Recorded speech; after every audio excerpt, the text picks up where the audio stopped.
वागर्थाविव सम्पृक्तौ वागर्थ प्रतिपत्तये जगतः पितरौ वन्दे पार्वती परमेश्वरौ। संस्कृतम भारतम के इस आमुख पटल पर मेघदूत के पाठ के आज ये द्वितीय दिवस पर आप सभी हमारे जो आत्मीय गुरुजन मित्रजन, हमारे जितने भी दर्शक श्रोता बंधु यहाँ पर उपस्थित हो रहे हैं, उन सब के प्रति अपना प्रणाम निवेदित करता हूँ। प्रोफेसर मदन मोहन झा जी, जिनका उत्साहवर्धन मेरे लिए बहुत ही बल देता है। कल के व्याख्यान से मुझे उत्साह काफ़ी मिला। हमारे बहुत से गुरुजन भी जुड़े थे, बहुत सारे मित्र विद्यार्थी भी जुड़े थे। इससे मुझे लगा कि अब मुझे इसमें थोड़ा उत्साहपूर्वक आना चाहिए। तो कल के पाठ में जहाँ से मैंने समाप्त किया था, वहीं से मैं उसको फिर से आज हमारे मित्र जो जुड़ रहे हैं वो भी जुड़ लें, तब तक पुनः। और मैं चाहूँगा कि जो विद्यार्थी गण हैं मेरे साथ भी गुनगुनाते रहें। देखिए, मेघदूत गीत काव्य है और गीत काव्य कहने से नहीं होता है। गीत काव्य कहने से नहीं होता है। हमारे सामने जब कोई चीज़ आती है हम पढ़ते हैं, और पढ़ते ही पढ़ते जब उसमें गुनगुनाहट होती है तो वहीं से हमें अनुभव होता है ये कैसा काव्य है। तो कभी मेघदूत को ही पढ़ करके या तमाम गुरुजनों का अनुभव लेकर के मैंने गीत कभी लिखा। गीत हूँ या हूँ गज़ल में गुनगुना कर देखिए, गीत हूँ या हूँ गज़ल में गुनगुना कर देखिए, आपकी ही भावना हूँ सुन सुना कर देखिए, आपकी ही भावना हूँ सुन सुना कर देखिए। मैं विरह हूँ या मिलन हूँ या किसी का करुण क्रंदन, मैं विरह हूँ या मिलन हूँ या किसी का करुण क्रंदन, चक्रवाकी वाक बनकर चहा कर देखिए। मैं गीत हूँ या हूँ गजल में गुनगुना कर देखिए। देखिए, मेघदूत की प्रेरणा से ही ये गीत लिखा गया है। रूठना हंसना कभी ये प्रेम के व्यापार हैं, रूठना हंसना कभी ये प्रेम के व्यापार हैं, आप अपनों को कभी सर पे चढ़ाकर देखिए, गीत हूँ या हूँ गजल में गुनगुना कर देखिए। सप्त स्वर संगीत की एक सुरीली तान हूँ, उत्संगे व मृदु वसने में। देखिए, संगीत कालिदास कहते हैं सप्त स्वर संगीत की एक सुरीली तान हूँ, तार पे कोमल स्वरों को जब मिलाकर देखिए, गीत हूँ या हूँ गजल में गुनगुना कर देखिए। राग हूँ अनुराग हूँ मैं आपका रसराज हूँ, आपको महसूस होगा मुस्कुरा कर देखिए, आपको महसूस होगा मुस्कुरा कर देखिए। तो ये मेघदूत गीत काव्य है। और मैंने कल बहुत सी बातें हो गई हैं, आज मैं विषय में प्रवेश कर रहा हूँ। तो एक बार पुनः उस मंदाक्रांता छंद को, जिसमें तो उसको मंगलाचरण के रूप में आज हम यहाँ पर प्रस्तुत कर रहे हैं। कश्चित् कांता विरह गुरुणा स्वाधिकारात् प्रमत्तः शापेनास्तं गमितमहिमा वर्षभोगेण भर्तुः यक्षश्चक्रे जनकतनया स्नानपुण्योदकेषु स्निग्धच्छाया तरुषु वसतिं रामगिर्याश्रमेषु। तो कल इसमें चर्चा हुई कि कालिदास ने मंगलाचरण के रूप में कोई अलग से पद क्यों नहीं दिया।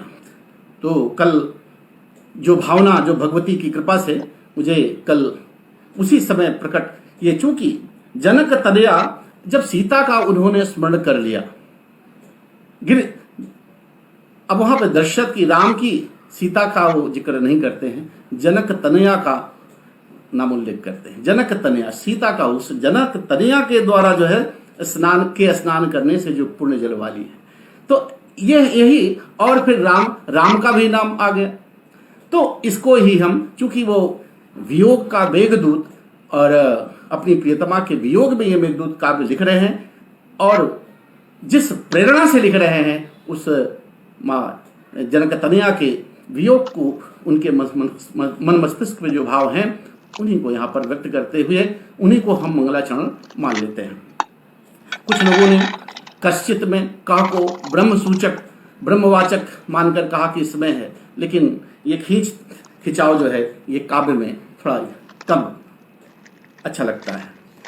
तो अब देखिए इसमें प्रसंग क्या है। जो हमारे विद्यार्थी हैं सब, मैं देख रहा हूँ प्रबुद्ध, हमारे सब बहुत ही आदरणीय गुरुजन, टीचर, सब यहाँ पे शिक्षक भी बहुत जुड़े हैं। मैं आप सबके लिए, लेकिन जो नए विद्यार्थी जुड़ रहे हैं उनको पहले भाव देखिए इसमें कहा क्या गया है। अब कल आपने देखा कोई यक्ष है, कोई यक्ष है, अब उसका नाम नहीं है। अब वो यक्ष जो है, यहां पर मूल वाक्य है वसतिम चक्रे, कश्चित यक्षः वसतिम चक्रे निवास किया। अब कहाँ निवास किया, तो उसके लिए जो है यहां पर कहा कि रामगिरियाश्रमेषु, रामगिरी पर्वत के आश्रमों पर। अब आश्रम भी देखिए यहां पर बहुवचन में प्रयोग हो रहा है कि वो बेचारा जो व्यथित पीड़ित यक्ष है वो एक आश्रम नहीं है। वही वहां पर आज जैसे महल तो थे नहीं, वहां जंगल था, वन प्रदेश था, पहाड़ी थी और झुग्गी झोपड़ी जैसी वहां पर, यहाँ तो वो बेचारा अपनी पीड़ा को शांत कहीं यहाँ कहीं वहां बिताता रहा होगा। आसपास कोई वहां पे आवासीय व्यवस्था तो आज भी नहीं है, पहले क्या रही होगी। तो ये आसमस का यहाँ पर यही तात्पर्य है कि वो एक जगह से दूसरी जगह वो आता जाता अपने किसी तरह से 8 महीने को बिताया था। तो अब वो आश्रम कैसा है उसके लिए भी विशेषण यहाँ पर दिया गया है कि वो कहाँ पर है। जनक तनया स्नान पुण्योदकेषु, जनक नंदनी जो सीता हैं उनके स्नान करने से जो पुण्य जल वाली जो नदी है, जो जली है, जनक तनया स्नान पुण्योदकेषु, जनक नंदनी सीता के स्नान करने से पुण्य जल वाली जो है ऐसी है। उसने और कैसी है, स्निग्ध छाया, स्निग्ध छाया, स्निग्ध माने हरे भरे। जब आप किसी पहाड़ी पर पहुंचते हैं, जब किसी आप घने जंगल में पहुंचते हैं तो वहां की हरियाली देख करके आप कहते हैं अरे क्या घना जंगल है, क्या हरियाली है, हरे भरे। नहीं, स्निग्ध का मतलब हरे भरे, घने, छायादार जो वृक्ष हैं। हाँ, अनेक टीकाकारों ने, मल्लिनाथ जी ने जैसे छायादार वृक्षों के रूप में से घिरी हुई स्निग्ध छाया तरु, जहां पर घनी छाया वाले वृक्षों से जो घिरा हुआ है, ऐसे रामगिरी के आश्रम पर उसने वस्तिम चक्र निवास किया। अब वो यक्ष कैसा है, अब यक्ष जो है उसके लिए कहा स्वाधिकारात् प्रमत्तः, स्वाधिकारात् प्रमत्तः, अपने अधिकार के प्रमाद से जो है, अपने अधिकार के प्रमाद के कारण। अब उसका अधिकार और कर्तव्य की भी बात हुई, इसमें कल विशेष चर्चा होगी, उस पर विशेष नहीं, क्योंकि इसके कई कारण, 3 कारण कल बताए थे कि अधिकार यहाँ पर वो क्यों शापित हुआ। उसके कहते हैं सापेनास्तंग गवित महिमा वर्ष भोगेण भरतु, भरतु अपने भरतु, उसका भरता कौन, स्वामी कौन है, यक्षाधिपति कुबेर है। कुबेर के साप के कारण, कुबेर के साप से साप जो है वो शापित हुआ। कहते शापेन स्तंग, जिसकी महिमा अस्त हो गई है, जिसकी महिमा प्रतिष्ठा जिसकी जो है समाप्त हो चुकी है, ऐसा वह यक्ष कहां पर, कैसे, वर्ष भोग्यण, वर्ष पर्यंत, 1 वर्ष तक भोगे जाने योग्य उस शाप से शापित होकर के वो रामगिरी आश्रम के रामगिरी के आश्रम में रहता है। अब वो बेचारा वहां वो व्यथित पड़ा हुआ है।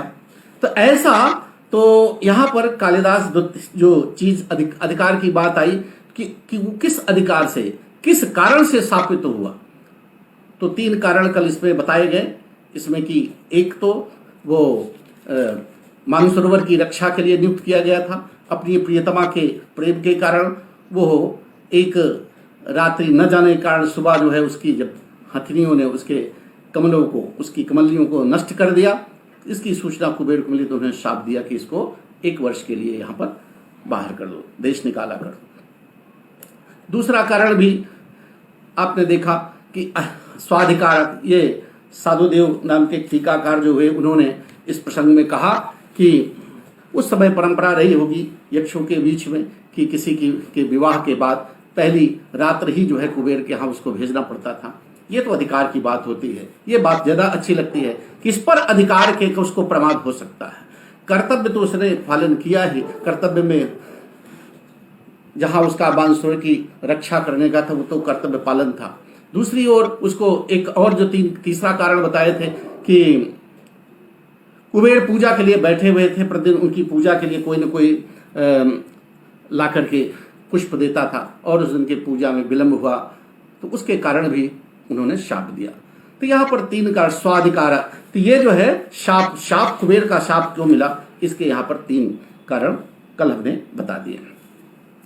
अब कश्चित नाम नहीं लेते हैं यक्ष का। कल पद्म पुराण का तो आपने देखा है, माली नाम का जो है, माली भी वहां उसको नामकरण हुआ है, लेकिन उन्होंने कश्चित यक्ष, कोई यक्ष कांता विरह गुरुणा। कांता, अब ये कांता पद भी यहाँ पर बहुत महत्वपूर्ण है। कांता भार्या भी कह सकते थे, यहाँ पर छंदभंग होता, पत्नी भी कह सकते थे, जाया भी कह सकते थे, तमाम पर्याय हैं। लेकिन कालिदास के काव्य में अगर कुछ देखना है, रमणीयता देखना है, तो कालिदास अपने काव्यों में चाहे अभिज्ञान शाकुंतलम हो और चाहे मेघदूत हो, उनके जो शब्दों का प्रयोग होता है वो बहुत सोच समझ के होता है। पर्याय तो सबके होते हैं पर्याय, लेकिन पर्याय में भी जो उसका एक शाब्दिक अर्थ होता है वो अपने आप में अलग होता है। तो यहाँ कांता शब्द का जो प्रयोग कालिदास ने किया है वो भी ऐसी वैसी प्रियता नहीं थी। कहा कांता, अरे जिसके प्रति उसका बड़ा लगाव था, जिसको बहुत प्यार करता था, प्रेम करता था, ऐसी वो कांता है तो कांता उसको जो है कांता विरह गुरुणा, कांता के विरह से गुरुणा, और गुरुणा माने भारी, ऐसा नहीं बहुत ही कहा कि आज मुझे भारी दुख है, नहीं, एकदम जब भारीपन हो गया है, जिसको एकदम असह्य हो गया है। तो इस प्रकार से यहाँ पर स्वाधिकारात् प्रमत्तः, अपने अधिकार से, अपने अधिकार के प्रमाद से के कारण, कश्चित यक्षः, कोई यक्ष कांता विरह गुरुणा, अपने कांता अपनी प्रियतमा के असह्य दुख के कारण, अत्यंत अपनी प्रियतमा के प्रिया के वियोग के असह्य दुख के कारण, असह्य विरह वेदना के कारण, वर्ष भोग्येण, 1 वर्ष तक भोगे जाने योग्य, जिसको 1 वर्ष तक भोगा जाना था, ऐसे भर्तुः शापेन, भर्तुः अपने स्वामी यक्षाधिपति कुबेर के शाप से, अस्तंगमित महिमा, जिसकी महिमा ही समाप्त हो गई है, जिसकी प्रतिष्ठा है, पदच्युत हो गया, पद से हटा दिया गया। भाई कहा किसी को पद से हटा दीजिए तो समाज भी उसकी बेइज्जती करता है, अपमान करता है, तो भी बेचारी उसकी प्रतिष्ठा वहां पर जो थी, तो उसके कारण जो है उसकी प्रतिष्ठा समाप्त, अस्तम, जिसकी महिमा समाप्त, जिसकी प्रतिष्ठा समाप्त हो चुकी थी, ऐसा वो हो यक्ष। कैसा? जनक तनया स्नान पुण्योदकेषु, जनक तनया, जनक नंदिनी सीता, हम कह लेंगे जनक नंदिनी सीता के स्नान करने के कारण, पुण्य जलों वाली, पुण्य जलों से युक्त, जहां पर जिस आश्रम के आसपास सरोवर था, यहाँ पर उदकेश का मतलब यहाँ पर जहां कोई सरोवर रहा होगा, तो ऐसे स्नान जनक तनया, जनक नंदिनी सीता के स्नान करने से पुण्य जल वाले, कैसे? स्निग्ध, और दूसरा विषय स्निग्ध छाया तरुषु, और स्निग्ध छाया भी देखिए कहाँ, जहाँ हरियाली, जहाँ आसपास जब सरोवर है, हमने तो देखा भी है, चाहे वो चित्रकूट हो, चाहे रामगिरी पर्वत हो नागपुर का, जो सरोवर है उस पर्वत के पास, रामगिरी के आसपास, उसके कारण जहाँ पानी होगा, जहाँ जल होगा तो हरियाली भी बढ़िया होगी, पर्वत भी हरे भरे होंगे। तो उसके कारण तो कहते हैं कि जनक तनया स्नान पुण्योदकेशु, जनक नंदनी सीता के स्नान करने से पवित्र जल से युक्त, जल वाली, जल से युक्त और स्निग्ध छाया, स्निग्ध छाया, हरे भरे घने छायादार वृक्षों से युक्त, रामगिरी आश्रमेशु, रामगिरी आश्रम के, रामगिरी पर्वत पर, पर्वत के आसपास भी हो सकते हैं, तो रामगिरी आश्रमेशु, रामगिरी पर्वत के, राम ही रामगिरी नाम है, वो रामगिरी पर्वत का ही नाम है, तो रामगिरी के आश्रमों में वसति चक्रे निवास किया करता था, वो निवास करता था। तो वो यक्ष जो है अपने उस शाप के कारण उस रामगिरी पर्वत पर निवास किया करता था। तो ये तो इसका सीधा सीधा अर्थ हो गया। अब इस पर बहुत अगर विद्वानों के मतों को देखना है, देखिए मल्लिनाथ जी की टीका भी देखते हैं, तो यहाँ पर लोगों ने कहा मंगलाचरण नहीं है, लेकिन है, उसको मान लेते हैं कि हम जनक तनया के कारण यहाँ पर मंगलाचरण है। तो आशीर नमस्क्रिया वस्तु निर्देशो वापि तन्मुखम, तो किसी भी मंगलाचरण में, नांदी में आप देखते हैं आशीर्वचन होता है, आशीर्वाद चाहे वो देवताओं के द्वारा हो, चाहे देवद्विज नृपादि नाम हो, नमस्क्रिया नमस्कार, आशीर नमस्क्रिया वस्तु निर्देशो, और वस्तु का निर्देश अगर होता है तो यहाँ पर वस्तु का निर्देश है, कथा वस्तु का सीधे सीधे निर्देश है कि यहाँ पर कोई बहुत बड़ी कथा वस्तु है नहीं, कथानक है, और उसके कारण एक कोई यक्ष है जो अपने अधिकार के प्रमादवश अपने स्वामी कुबेर की आज्ञा से, उनके शाप से, अपनी महिमा से च्युत होकर के, अपनी महिमा से पदच्युत होकर के क्या करता है, जनक तनया स्नान पुण्य, जनक नंदिनी सीता के स्नान करने से पुण्य जलवाली और घनी छायादार हरे भरे वृक्षों से युक्त रामगिरी के आश्रमों पर निवास किया करता था। तो ये वस्तु निर्देश है, यहाँ पर यक्ष का कथानक है, यक्ष की कथा है, तो अपनी पत्नी के प्रियतमा के वियोग से वो प्रवास पे है, साप के कारण है, तो ये सारे निर्देश यहीं पर हो जाते हैं। तो वस्तु निर्देशात्मक इसको हम मंगलाचरण के रूप में मान लेते हैं। और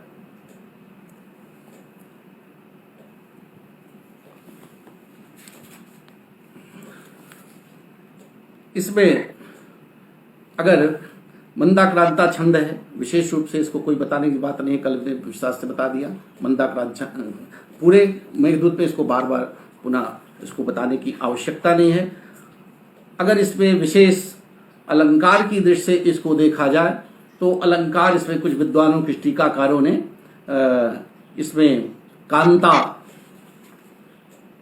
विरह गुणा, कांता को लेकर के इसमें विशेष नयत साकुतर परिकरस्तु, परिकर अलंकार की इसमें जो है कल्पना की, इसमें परिकर अलंकार हो सकता है।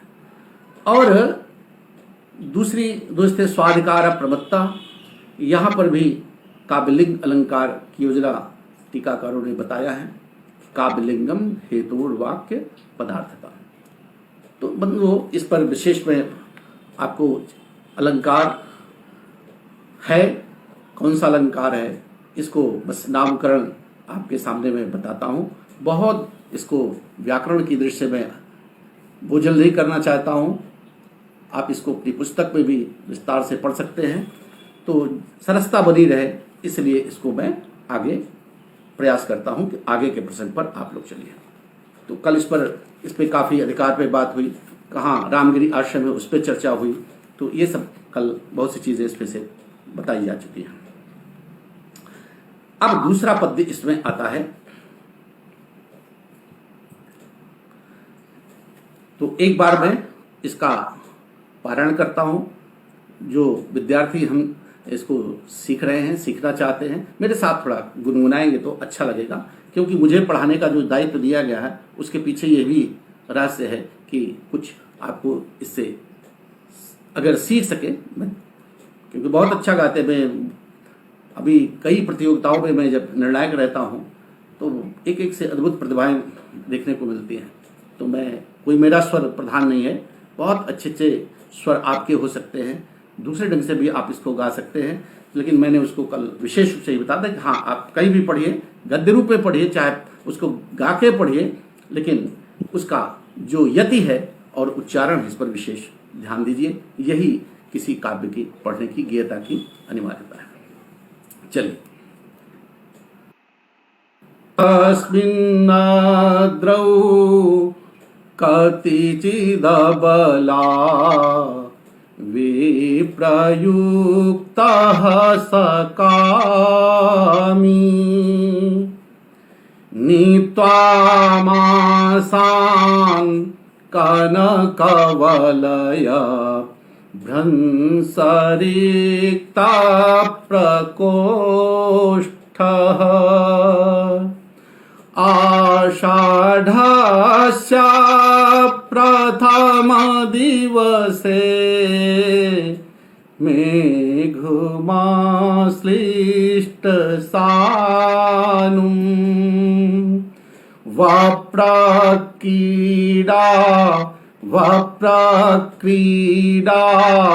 परिणत गजा प्रेक्षणीयं ददर्श वप्रक्रीडा परिणत गजा प्रेक्षणीयं ददर्श।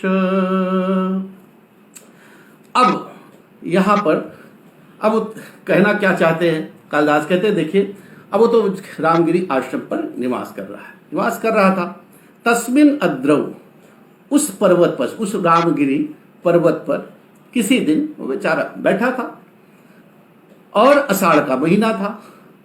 आषाढ़ के महीने में जब बादल घिरते हैं पर्वतों पर, विशेष रूप से आप जब जाते हैं घूमने टहलने, अपने घर पर भी जब देखते हैं कि बादल जब घिरते हैं तो लगता है क्या आज सुहाना मौसम है। अपने आप मन से क्या मौसम है, अभी 2-3 दिन से बारिश हो रही है, कल मेघदूत यहाँ पे हम लोगों के यहाँ बारिश हो रही है, तो अपने आप मन से निकलता है कि क्या मौसम है, क्या सुहावना मौसम है। अब वो बेचारा, वो तो अकेला पड़ा हुआ है। अबला कैसा है वो? अबला विप्रयुक्ता है वो अबला।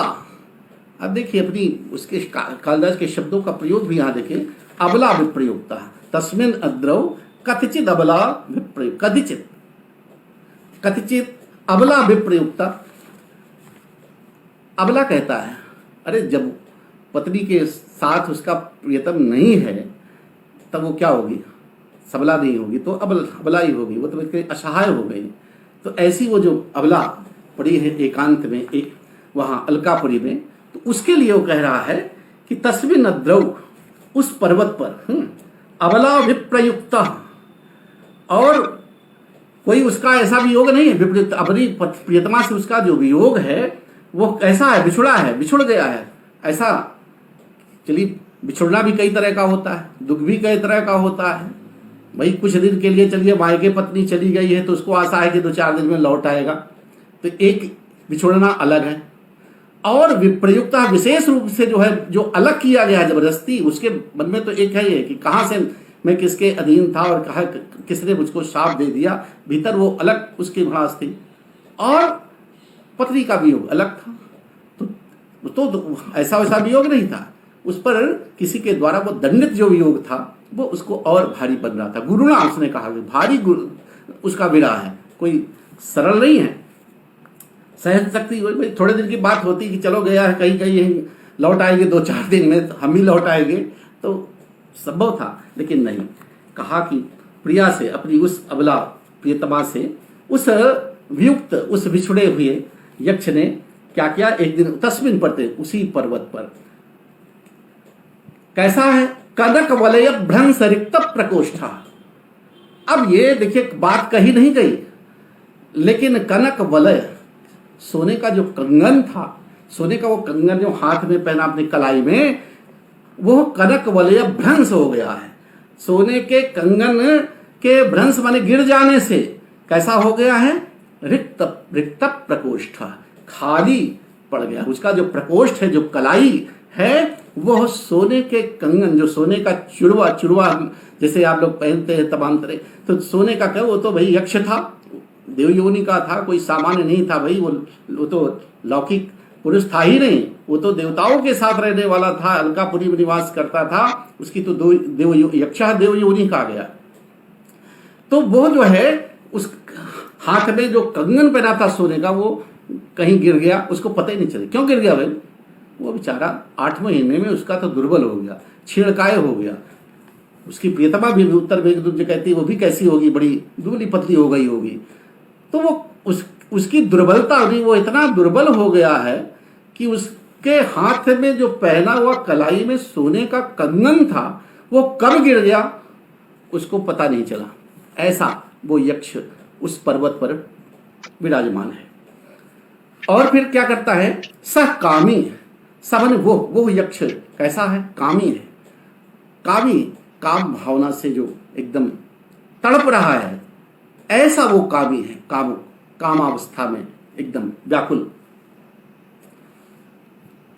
सकामी तस्मिन अद्रौ कतचित मासान, उस पर्वत पर कतचित मासान, 1 वर्ष का उसका शाप था। तो 1 वर्ष में तो 12 महीने होते हैं, तो कतचित मासान, कुछ महीनों को तो उसने बिताया, कुछ महीनों को क्या करका, नीत्वा व्यतीत करके, कुछ महीनों को व्यतीत करके आषाढ़स्य प्रथम दिवसे। अब बहुत से विद्वान उसको प्रथम दिवस कहते हैं, प्रथम दिवस कहते हैं। अरे आषाढ़ लगता है भी, बैसाख जेठ मान लीजिए चल रहा है, और जैसे बरसात शुरू होगी तो बादल तो आषाढ़ में प्रारंभ में ही दिखाई देंगे, और वो आषाढ़ में अगर वो देखता है, आषाढ़ में सावन की बात होगी, आषाढ़ के अंत की बात होगी, तो उसको फिर बादल देखने में क्या मजा मिलेगी। तो फिर आधा महीना वो बादल देखता रह गया और कुछ उसको पीड़ा हुई नहीं। पहले दिन, और पहले दिन आषाढ़ है भाई। ऋतुएं जब सही ढंग से चलती हैं, अब तो इस समय भी आषाढ़ जैसा मौसम मान लीजिए लगा है, तो ये आषाढ़ तो नहीं है, लेकिन उसकी जो गिनती है वो कहा आषाढ़स्य प्रथम दिवस है। आषाढ़ के पहले ही दिन जब घन घटा छाई होती है, तो वो दृश्य देखने लायक होता है। और 8 महीने बाद, यानी गर्मी के बाद जब बादल घिरते हैं, तो उसका एक अलग आनंद होता है। भगवान केवल यक्ष ही नहीं तड़पता भाई, भगवान राम भी तो घन घमंड गर्जत नभ घोरा, प्रियाहीन डरपत मन मोरा। भगवान राम भी प्रिया के वियोग में, उनका भी बादलों को देख करके चित्त जो है वो चंचल हो उठा था। तो बेचारा यक्ष है, तो बादल पहली बार कभी भी दिखाई देंगे, तो हमको आषाढ़ दी। इस समय हमको हमारे प्रयाग में तो कल से बारिश हो रही है, तो सब आषाढ़ लग रहा है कि अभी भी आषाढ़ का प्रथम दिन यहाँ पे आ गया। तो आप सोचिए, प्रथम दिवस उसको 8 महीने गिर रहे हैं। अरे भाई, कुछ लोग कहते हैं कि यहाँ प्रथम दिवस है, नहीं, आषाढ़ का अंतिम सप्ताह रहा होगा, सावन का शुभारंभ हो रहा होगा। उस गिनती करते हैं, 1 वर्ष बाद उसका सब कब देवोत्थान एकादशी को उसका शापांत होना है, तो वहां से जोड़ रहे हैं कि अरे, तो अब दूसरे फिर तमाम हमारे विद्वानों की कमी नहीं, विद्वान लोग तो तुरंत अपनी काट देते। कहीं भाई, अरे जा रहा है यहाँ से भी तो रास्ता बता रहा है, अभी 2-4 दिन को रास्ता बता रहा है, पता नहीं कब यहाँ से जाएगा। फिर अलकापुरी, यहाँ पर कोई ऐसा हवाई जहाज तो है नहीं कि यहाँ से उड़ेगा 2 घंटे में पहुंच जाएगा। अरे जाएगा यहाँ से, उसको फिर जिस तरह से कालिदास कल्पना कर रहे हैं कि यहाँ जाना, यहाँ रुकना, तो जिस ढंग से वो बता रहे हैं, जो स्थान दिखा रहे हैं, उसके अनुसार तो 1 महीना भी उसको जाने में लग जाएगा। 1 महीना बाद वो जो है कहीं पहुंचेगा, तब जो है वहां की गिनती करो। तो तमाम तरह के हमारे टीकाकारों ने इस पे बातें की। तो प्रथम हो या प्रशम हो, फिलहाल कालिदास ये पाठांतर मिलते हैं। पाठांतर इसलिए कालिदास का ओरिजिनल तो यहाँ पर मान लीजिए भाई विद्वानों ने उसको कहीं से संजोया है, तो प्रथम जो भी कहते हैं, लेकिन कालिदास तो उस आषाढ़ के मेघ को देता है, चाहे पहले दिन ही उसको दिखाई पड़ा होगा तभी वो कहेगा। पहली बार पर्वत पर जब मेघ देखेगा तभी उसके मन में इस प्रकार की भावनाएं आई होंगी। तो ऐसा आषाढ़स्य प्रथम दिवसे, आषाढ़ के पहले दिन, जिस दिन बादल घुमड़ते हैं, उसको उस दृश्य को कालिदास ने देखा है। आषाढ़ का पहला दिन भी होगा, दूसरा भी हो, सप्ताह भी हो सकता है, लेकिन पहले दिन की बात हो रही है। हमको छंद पूर्ति भी तो करना है, छंद पूर्ति के लिए भी यहाँ प्रथम प्रश्न लोग मानते हैं, लेकिन जो भी है कालिदास की दृष्टि में यही है कि आषाढ़ का पहला दिन, यही मान के चल जाए कि वर्षा आषाढ़ से शुरू होती है और पहला दिन जैसे ही बादल आते हैं वैसे वो किसी भी प्रेमी को, किसी भी अच्छे व्यक्ति को भी वो आकर्षित करते हैं। तो प्रथम दिवसे आश्लिष्ट सानुम, अरे वाह, इसको जो आप पर्वत पर घूमने जाइए, भाई हम लोगों ने तो साक्षात देखा। अभी पीछे आज मुझे तुरंत अभी देखिए, कल भी मैंने पढ़ाया, आज भी अब मुझे वो दृश्य याद आ रहा है कि जब हम अभी विगत वर्ष अभी all India oriental council meeting में गए थे, तो हमारे साथ हमारे प्रोफेसर ब्रजेश मिश्र जी, डॉक्टर गौरी शंकर राय साहब, professor Ramakant Shukla ji, doctor professor Arun Ranjan Mishra ji, अनेक हमारे जो उस AIC के मेंबर्स थे, उनके साथ जो हम लोगों ने विचरण किया, पर्वत पर घूमे टहले, और जिस सरोवर में नौका विहार करके इस पद्य को जो हम आपको गा करके सुना रहे हैं, उनके साथ जो दृश्य था, मेरे वीडियो पड़े हुए मेरे, आज उनको मैं श्रद्धांजलि देता हूँ। आप सबकी ओर से मैं निवेदन करता हूँ, जहाँ भी उनकी आत्मा हो उनको शांति मिले, क्योंकि ये पद्य पढ़ाते हुए मुझे याद आ गया वो उनके साथ किस ललित स्वर में गौरी शंकर जी और जितने भी हमारे नाव पे बैठे हुए पर्वत पर हम लोग खड़े खड़े जो दृश्य देख रहे थे, उस समय बिल्कुल आषाढ़ जैसा ही दृश्य था। आप देखिए हमारे वीडियो में, आपको लगेगा कि वो दृश्य क्या था। तो बंधुओं, आज मैं बहुत सादर विनम्रता के साथ उनको अपनी श्रद्धांजलि निवेदित करता हूँ, और आप सबसे भी मैं उनके आप मन से उनको शांति, जहाँ भी हो उनकी आत्मा को शांति मिले। इस कोरोना संक्रमण में वो दोनों हमारे बड़े आत्मीय मित्र गए, और मैं बार बार उनको याद करके उनकी स्मृति में आज ये पद्य पढ़ रहा हूँ, पुनः जो है दोहराते हुए मैं याद कर रहा हूँ। बंधु, थोड़ा वियोग का ये वर्णन है, और ये मुझे आज स्मरण ही आया, और वो दोनों मित्र हमारे बीच आज नहीं रहे। तो इस तरह से बंधु, वो रामगिरी आश्रम कैसा है, आश्लिष्ट सानुम, वहां पर्वत पर खड़े हो जाइए तो आपको बादल आपके सामने से जाते हैं। कभी आप जब पर्वतीय क्षेत्र में जाते हैं, चाहे शिमला जाइए चाहे मसूरी जाइए, वहां बादल आपके सामने से गुजरते हुए दिख जाते हैं, तो कितना बढ़िया दृश्य लगता है। आप कभी प्लेन में जाते हैं, कभी हवाई जहाज में जाते हैं, बादलों के बीच से चलते हैं और नीचे का जो दृश्य देखते हैं वो कैसा होता है, आश्लिष्ट सानुम। उस पर्वत की जो सानु है, जो चोटी है, शिखर है, उसको वो ऐसा है जैसे आश्लिष्ट बने आलिंगन कर रहे हैं, उनसे एकदम मिले हुए हैं, उन पर आकर के एकदम आलिंगन करने के लिए, आलिंगन करते हुए प्रथम आश्लिष्ट सानुम। और कैसे है, जब बादल घुमड़ते हैं तो आप कभी थोड़ा कुछ देर तक बादलों को देखिए तो तरह तरह के दृश्य दिखाई देते हैं। कभी कोई गणेश जी की प्रतिमा दिखाई, कभी शंकर जी बने हुए हैं, कभी कुछ है। तो कालिदास के को ही एक कल्पना थी, कहता वप्र क्रीड़ा परिणत गजब प्रेक्षणीयम ददर्श। वप्र क्रीड़ा का प्रयोग कर रहे हैं कि वप्र क्रीड़ा क्या है, कि ऐसा हाथी जिसके दो दांत निकले हुए हैं, और उस दंत प्रहार से वो किसी पर्वतीय टीले को, मिट्टी को वो उखाड़ रहा है, वो क्रीड़ा कर रहा है। तो अपने कहते हैं तिरछे दांतों से मिट्टी उखाड़ने की क्रीड़ा में लगे हुए ऐसे गज हाथी की तरह, गजब प्रेक्षणीयम, प्रेक्षणीय, दर्शनीय, देखने योग्य, जो दर्शनीय है, ऐसे मेघ को उसने क्या किया, मेघम ददर्श, इस प्रकार के मेघ को देखा। तो कैसा मेघ है बंधुओं, उसके विशेषण आपको इसमें मिलेंगे। आश्लिष्ट सानुम वप्र क्रीड़ा परिणत गजब प्रेक्षणीय। ऐसे मेघ को देखा जो पर्वत के शिखर चोटी के आस पास मंडरा रहे हैं, तो ऐसा लग रहा है जैसे उनका आलिंगन करते हैं। तो पर्वत की चोटी पर, पर्वत की शिखर भाग का आलिंगन करते हुए और वप्र क्रीड़ा परिणत गजब प्रेक्षणीय, और अपने तिरछे दांतों से मिट्टी उखाड़ने की क्रीड़ा करते हुए के समान, उस हाथियों के समान मेघ को उस यक्ष ने देखा। अब उस वहां पर बैठा है, मेघ बैठा है, तो उसको दिखाई पड़ रहा है कि ये मेघ है। और मेघ कैसे है ये, अब मेघ उसके यक्ष कैसा है, तो उसका एक विशेषण मिला आपको, कनक वलय भ्रंश रिक्त प्रकोष्ठ। वो इतना दुर्बल हो गया है अपनी प्रियतमा के वियोग में कि उसको कब उसके सोने के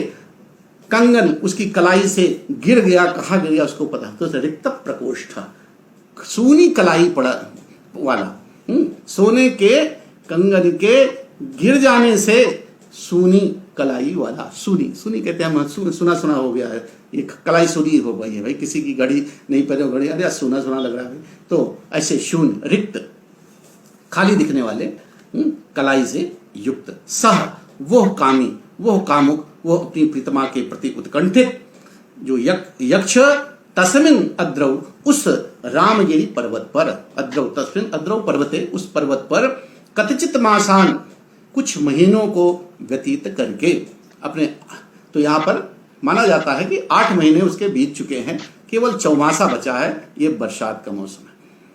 तो मासान नीत्वा, कथित कुछ महीनों को व्यतीत करके, आषाढ़स्य प्रथम दिवसे, आषाढ़ के पहले दिन, आश्लिष्ट सानु, शिखर को, उस पर्वत की शिखर पर के आसपास आलिंगन करते हुए से वप्र क्रीड़ा परिणत गजब, और तिरछे दांतों वाले हाथियों के द्वारा मिट्टी उखाड़ने की क्रीड़ा में लगे हुए हाथी के समान उस मेघ को देखा। और मेघ का है वही देख रहा है, तो मेघ जो है उमड़ घुमड़ रहे हैं, तो कहीं वो हाथी की तरफ देखा कि अरे जैसे हाथी है और किसी टीले पर जो है अपने दांतों से उसको उखाड़ करके खेला कर रहा है।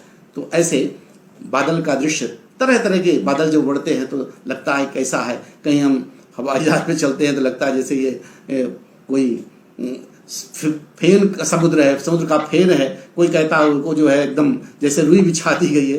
तरह तरह की कल्पनाएं कवियों की काव्य में होती हैं। तो इस प्रकार से उस पर्वत पर उस यक्ष ने देखा, मेघ को देखा। अब मेघ पहले दिन उसको, अब मेघदूत यहाँ पर, अब वो अभी दूत बनाने की कल्पना उसकी अब आगे होगी।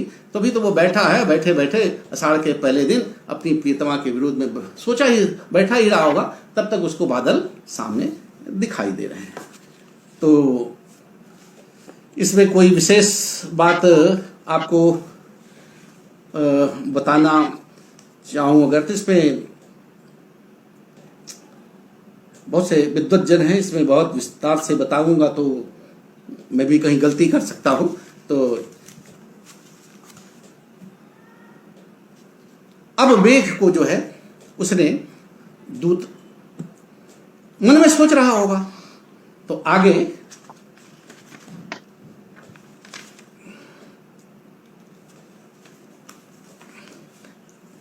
तीसरा पद है, तस्य स्थित्वा कथमपि पुरः कौतुकाधान हेतो, तस्य स्थित्वा कथमपि पुरः कौतुकाधान हेतो, अंतस्वास्पश्चिरमनुचरो राजराजसदाध्यौ,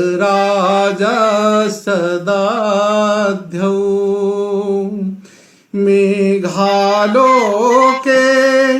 भवति सुखिनो प्यन्यथा वृत्ति चेतः कंठाश्लेषा प्रणयिनी जने किं पुनर्दूर संस्थे। तो अब यहां पर अब वो बैठा है, मेघ को सामने देखा। अब मेघ को देख करके उसके मन में कहते राजस्य अनुचर, राजस्य जो यक्षों का राजा है, राजाम राजा जो राजाओं का राजा है, राजाम राजा राजा कुबेर, उन राजाओं के भी जो राजा है ऐसे वो यक्षाज कुबेर का अनुचर सेवक यक्ष कहते अंतर तस्य स्थित्वा कथम विपुरा कौतुकाधान हेतु अंतर्वाष्पश्चिरमनुचरो। अंतर्वाष्प कहते भीतर भीतर अपने आंखों में आंसुओं को भरे हुए, अपने आंखों के भीतर ही आंसुओं को भरे हुए। अब देखिए ये स्थिति कितनी होता है। कोई उदात्त नायक हो या महर्षि कर्ण जैसा हो तो कालिदास ने इसको कितने अंतर्वाष्प का यहाँ पर अगर हम अपने शब्दों में कहें डबडबाई हुई आंखें, डबडबाई हुई आंखें, आंसू भरे होते हैं। कल्लुक जी वहां शकुंतला की विदाई के समय यास्यत्यद्य शकुंतलेत हृदयं संस्पृष्टम उत्कंठया कंठास्तंभित वाष्प वृत्ति करुष। अब वो रोना भी चाहिए। देखिए महिलाएं तो रो रही हैं, मातारी तो रो लेती हैं, लेकिन एक पिता जब बेटी की जैसे विदाई करता है तो वो भाई रिश्तेदार भी देख रहा है, उसको उस रिश्तेदारी भी देखना है, समधी को भी देखना है, विदाई भी हो रही है, इधर खिंचाओ उधर खिंचाओ, तो बेचारा आंसू भी नहीं बांटता पेट भर, वो रो भी नहीं पाता, लेकिन उसकी डबडबाई आंखें हमेशा उसको जैसे पीड़ित करती। तो यहाँ पर वो भी है, अब बेचारा खुल करके रो भी नहीं पा रहा है, आंसू भी नहीं बहा पा रहा है। आंसू बहाने से उसका वही जो उदात्त चित्त है उसका नुकसान हो सकता है। तो लेकिन उसका यक्ष जो है ऐसा नहीं है, उसका उदात्त यहाँ पर चरित्र है। तो कहता है अंतर्वाष्प, अपने भीतर अपनी आंखों के भीतर ही आंसुओं को समाये हुए, उसको समाये हुए। अंतर्वाष्प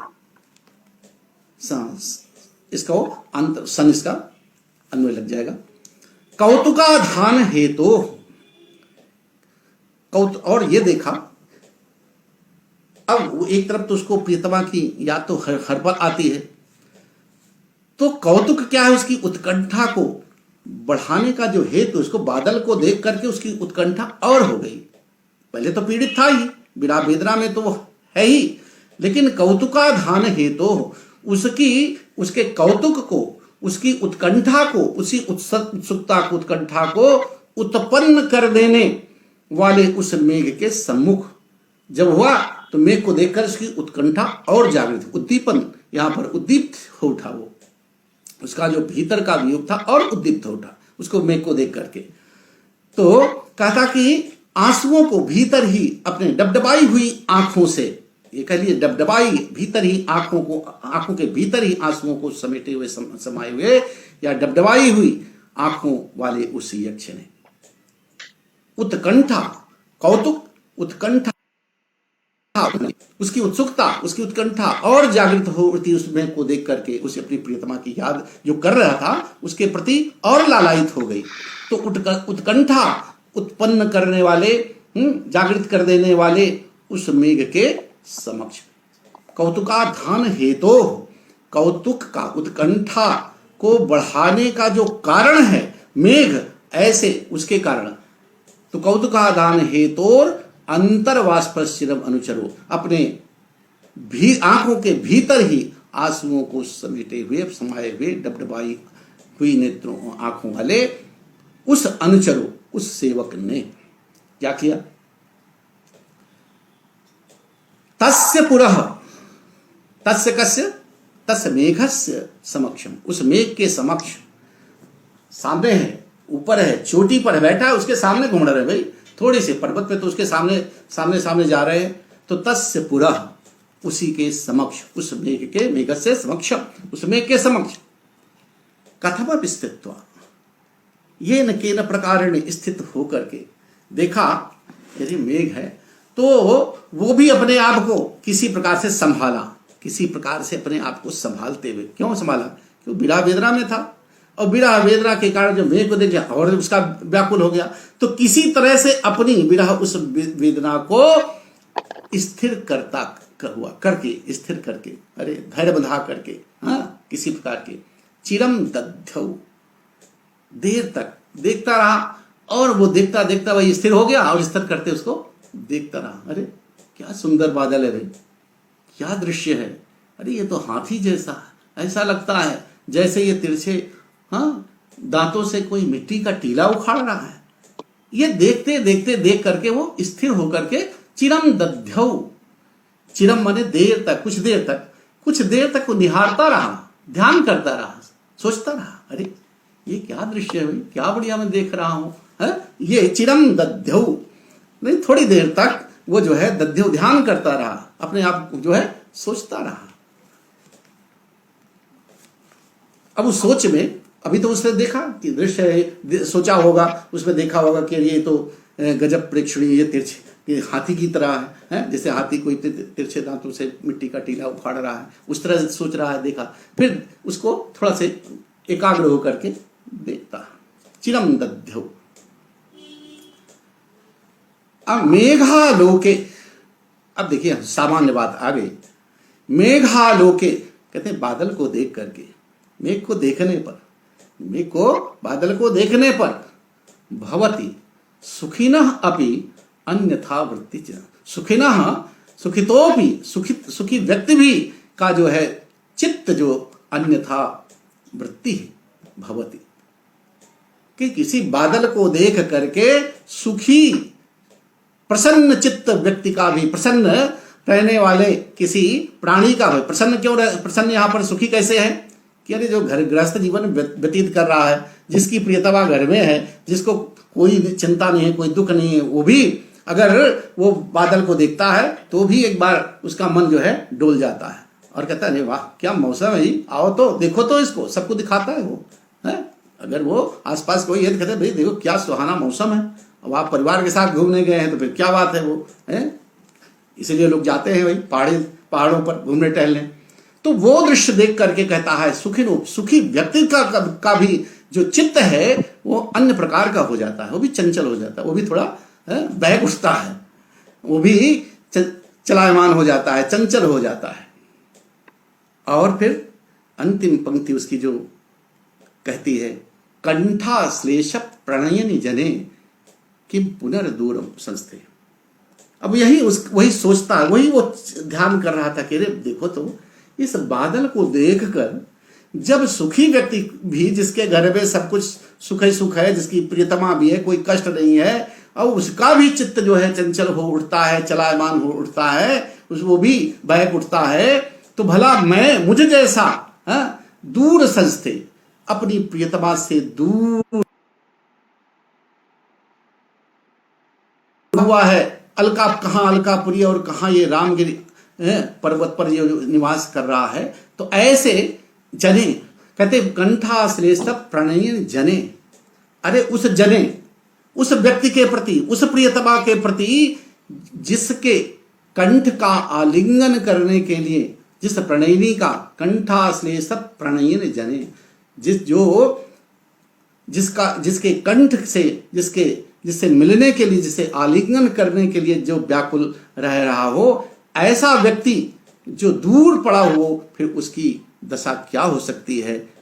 जब सुखी व्यक्ति का चित्त चलायमान हो जाता है ऐसे दृश्य को देख करके, तो मुझे जैसा जो यहाँ पर दूरस्थ यक्ष पड़ा हुआ है, ऐसा, और कैसा है, ऐसा सामान्य में जो एकदम व्याकुल है, जो अपनी प्रियतमा को आलिंगन करने लिए कंठाश्लेष प्रणयी, अपनी प्रियतमा के प्रति जो आलिंगन करने लिए, उसको गले लगाने के लिए जो एकदम व्याकुल है, ऐसे दूर पड़े हुए मुझ जैसे प्रवासी विरही यक्ष के लिए फिर क्या बहना, अर्थात उसके लिए तो और उसके लिए उसकी पीड़ा को फिर कह उसका चित्त कितना चंचल होता होगा, उसको कितनी व्याकुलता होगी, उसका मन कितना चलायमान होगा, ये तो कल्पना वही कर सकता है जो दूर पड़ा हो अपनी प्रियतमा से। ये इसका भाव है। तो ये चिंतन कर रहा है। तो यहां पर तस्य स्थित्वा कथमपि पुरः कौतुकाधान हेत्वा, तो राजराजस्य कुबेरः अनुचरः, राजराजस्य कुबेरस्य, राज यक्षाधिपति कुबेर के अनुचर यक्ष अंतर्वाष्पः सन, अपने आंखों के भीतर आंसुओं को समेटे हुए, अपने आंखों डबडबाई हुई आंखों से युक्त होते हुए, कौतुकाधान हेतु, अपने कौतुक उत्कंठा को बढ़ाए जाने का जो निमित्त है, जो कारण है, ऐसे मेघ के प्रति आकृष्ट हुआ। तस्य पुरः कौतुकाधान हेतु, जो है ऐसे कौतुक उत्कंठा को बढ़ा देने वाले, उत्पन्न जागृत कर देने वाले उस मेघ के, तस्य मेघस्य, उस मेघ के पुरः सामने, चिरम दध्यौ, स्थित्वा, खड़े होकर, नहीं स्थित होकर के, थोड़ा धैर्य बांध करके वह चिरम दध्यौ, थोड़ी देर तक सोचता रहा।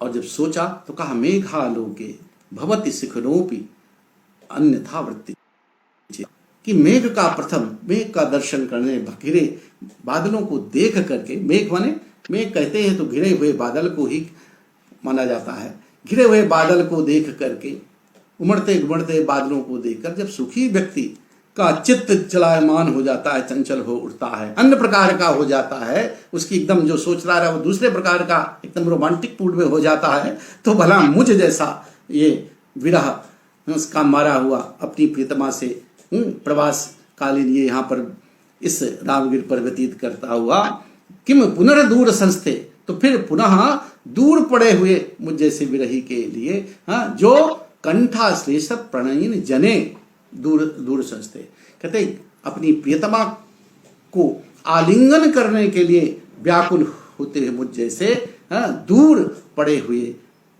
व्यक्ति के लिए, जने व्यक्ति के लिए ये कितना असह्य हो रहा है, कितना ये व्याकुल कर देने वाला क्षण है, ये वो देर इस तरह से चिंतन करता रहा।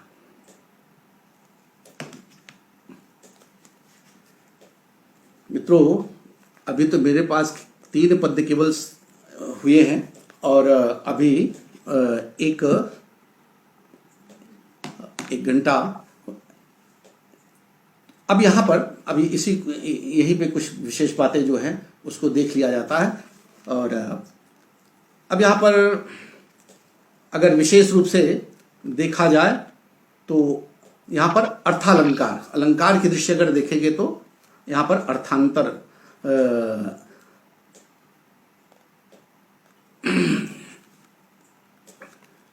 अभी अर्थांतरण न्यास अलंकार यहां पर द्रष्टव्य है। और छंद की दृष्टि से आप इसको बनता क्रांता है, इसको कुछ बताने की जरूरत नहीं है। अब चौथा हम इसको आगे पढ़ते हैं थोड़ा, जो भी समय है। प्रत्यासन्ने नभसि दयिता, प्रत्यासन्ने नभसि दयिता, जीवितालम्बनार्थी,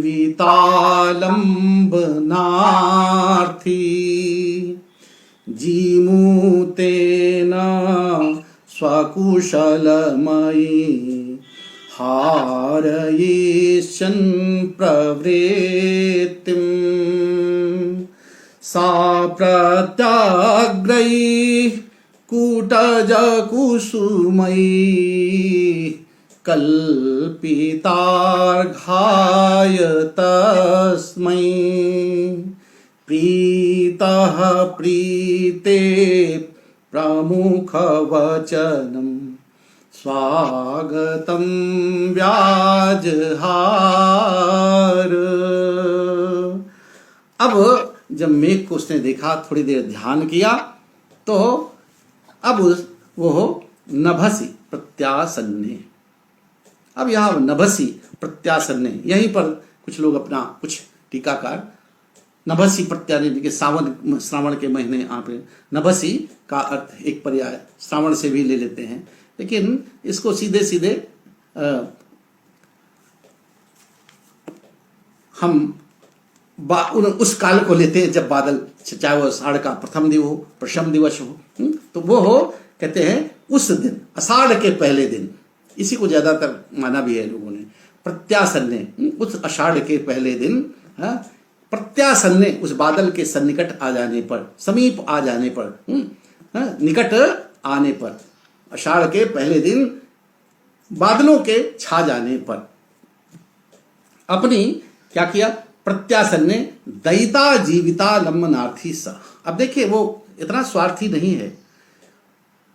अब यहां पर सबसे पहले वो कहता है कि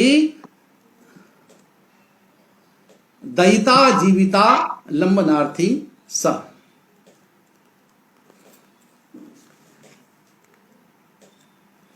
कुछ मेरे कमेंट्स आ रहे हैं, मैं समझता हूं कि 3 बज गया इसलिए तो नहीं है। गुरु जी कमेंट को भी ध्यान दे तो क्योंकि समय का भी ध्यान रखना है कि उसकी इसके बाद और भी झा साहब की कक्षाएं चल रही हैं।